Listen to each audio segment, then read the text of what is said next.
आणि आता आपण टॉप 9 घडामोडींकडे वळूया. तर सुरुवातीला टॉप 9 मोठ्या घडामोडी पाहूयात.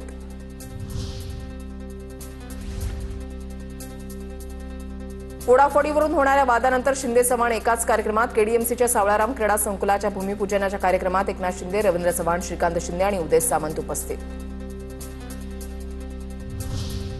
2022 मध्ये शिंदे सरकार आल्यानंतर स्थगितीच्या कामांना सुरुवात. रवींद्र चव्हाणांकडून शिंदेंचं कौतुक. तर अपनी हद रोशन करने से तुम मुझको कब तक रोकोगे, रवींद्र चव्हाणांसमोर श्रीकांत शिंदेंची शेरोशायरी. महायुतीमधील सर्व पक्षांचा मालक एकच, विरोधी पक्षनेते पद द्या अन्यथा उपमुख्यमंत्री पदही रद्द करा, उद्धव ठाकरेंचा हल्लाबोल.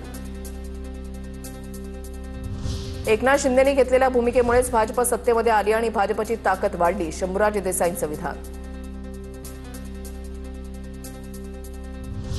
मुंबईचा महापौर महायुतीचा झाला तर कॉलर टाईट होईल. संजय शिरसाटांचा मंगलप्रभात लोढांना प्रत्युत्तर. देवाभाऊ हे लोढांचे आदर्श, त्यांनी त्यांची पूजा करावी, शिरसाटांचा टोला. भाजपनं आपल्या मित्रपक्षांची अवस्था भिगी बिल्लीसारखी केली आहे. शिंदेंची सेना आणि दादांची राष्ट्रवादी भाजपच्या ताटाखालचं मांजर झालंय, विजय वडेट्टीवारांची बोचरी टीका.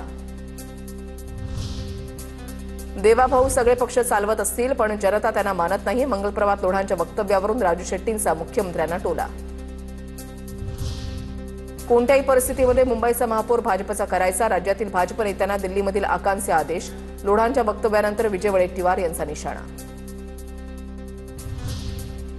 प्रशांत जगतापांकडून शरद पवारांची भेट. दोन्ही राष्ट्रवादी एकत्र येण्याला प्रशांत जगतापांचा विरोध, तर कार्यकर्ते संभ्रमात. दोन्ही राष्ट्रवादी एकत्र येणार नाहीत, शरद पवारांचा शशिकांत शिंदेंना निरोप.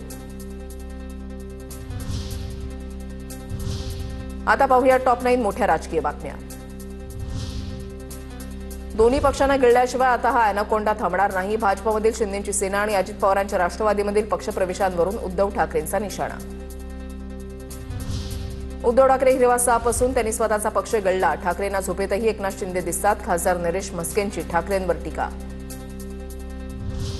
दोन भाऊ एकत्र येण्याला आम्ही कुठे विरोध केला, एकत्र येण्यापासून त्यांना कुणीही थांबवलं नाही. मुंबई ही एका परिवाराची नाही, मुंबईसाठी काय केलं ते सांगा, अमित साटम यांची टीका. ठाकरे बंधू एकत्र आल्यास नुकसान होणार नाही, अबू आझमींचं वक्तव्य. तर समाजवादी पक्ष मुंबई महानगरपालिका निवडणुका स्वबळावर लढणार असल्याची भूमिका स्पष्ट. नृत्यांगना दीपाली पाटील आत्महत्या प्रकरणी एकाला अटक. काल रात्री जामखेड पोलिसांनी संदीप गायकवाडला केली अटक. संदीप गायकवाडने लग्नाचा तगादा लावत मुलीला आत्महत्येला प्रवृत्त केल्याचा दीपालीच्या आईचा आरोप. भाजपचा कार्यकर्ता असला तरी पोलीस तपास करतील, मुख्यमंत्री फडणवीस कधीच कोणाला पाठीशी घालणार नाही. नृत्यांगना दीपाली पाटीलच्या आत्महत्येवर चित्रा वाघ यांची प्रतिक्रिया. भाजप सरकारच्या काळामध्ये गुन्हेगारीचं प्रमाण वाढलं, महिलांच्या विरोधात सर्वात जास्त गुन्हेगारी, राज्यामध्ये महिलांना सुरक्षित वाटत नाही, सुप्रिया सुळेंची प्रतिक्रिया. काही झालं तरी हिंदुत्वाबाबत तडजोड करणार नाही, तुम्हाला सुरक्षित ठेवण्यासाठी मंत्रालयामध्ये बसलेत, वक्फ कायद्यावरून नितेश राणेंची प्रतिक्रिया. तर फडणवीसांच्या लाडक्या मंत्र्यांमध्ये माझं नाव, राणेंचं वक्तव्य.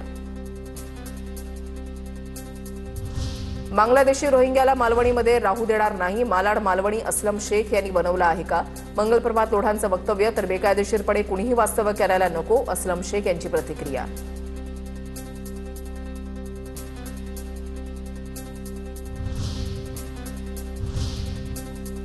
प्रवाशांचा खोळंबा करणाऱ्या इंडिगोवर कारवाई होणार का, पाहूयात त्या संदर्भातल्या टॉप 9 बातम्या.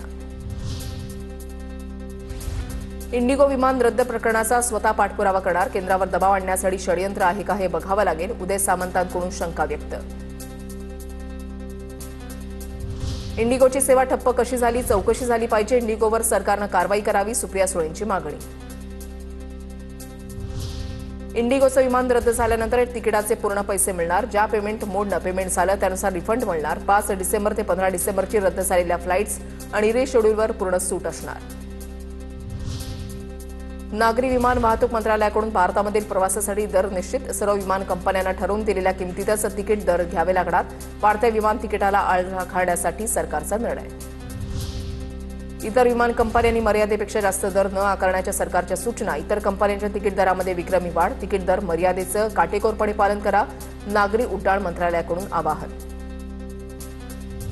इंडिगोचे सीईओ पीटर एल्बर्स यांना हटवण्यात येणार, इंडिगो एअरलाइन्सवर मोठा दंडही लावणार. विमानं रद्द झाल्यामुळे केंद्र सरकार कारवाईच्या तयारीत. मागील 4 दिवसांमध्ये पुण्यातील इंडिगोची 42 विमान उड्डाणं रद्द. पुण्याहून दिल्लीला जाण्यासाठी 10,000चं तिकीट 20,000 रुपयांवर. इतर कंपन्यांनी केली तिकिटांच्या दरांमध्ये वाढ. इंडिगोच्या विस्कळीत सेवेमुळे भारतीय रेल्वेनं 37 गाड्यांना 116 अतिरिक्त कोच जोडले. रेल्वेकडून सुरळीत प्रवास करण्यासाठी व्यापक उपाययोजना.